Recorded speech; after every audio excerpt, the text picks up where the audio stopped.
We are all about trying to help change the odds for children and families facing social, emotional, and financial adversity.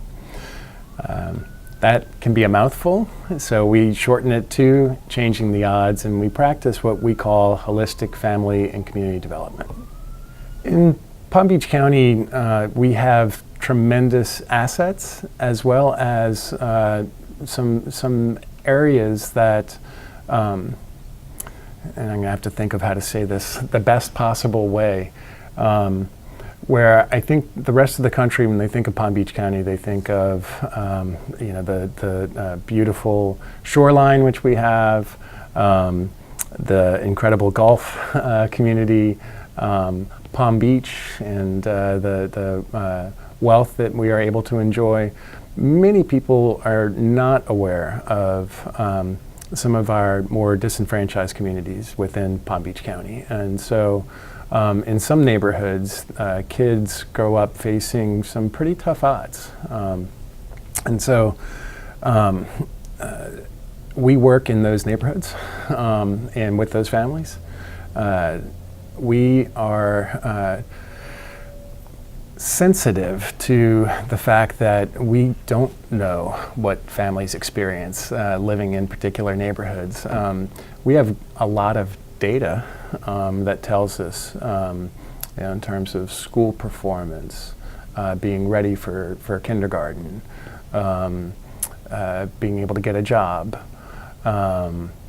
and so forth. But what we do not have in the absence of our going out and establishing those relationships with folks is understanding what each family's experience is like. And that is where we spend a great deal of time.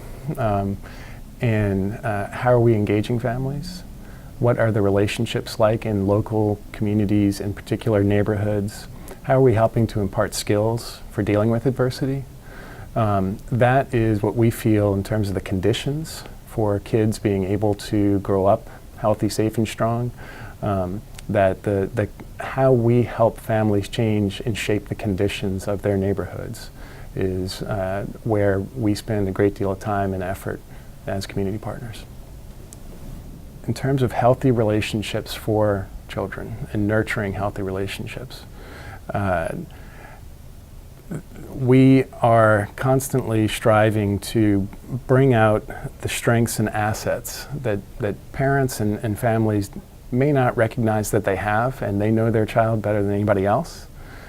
And how is it, in light of knowing what we know with the science, with the ACEs study, with what can increase resilience, how are we helping children and families shape the conditions in their neighborhoods to give that kid the best shot?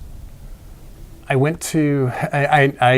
am involved in several different meetings and conferences and things across the country, and I was struck by a phrase that I heard in different sectors, talking in the health sector, in the finance sector, finance in terms of housing, and community development in general, and in the mental health sector. And it was this growing awareness of, it's actually an African proverb, but it's nothing to us without us. And how often, another way that it's been put is, whatever you do for me without me, you do to me.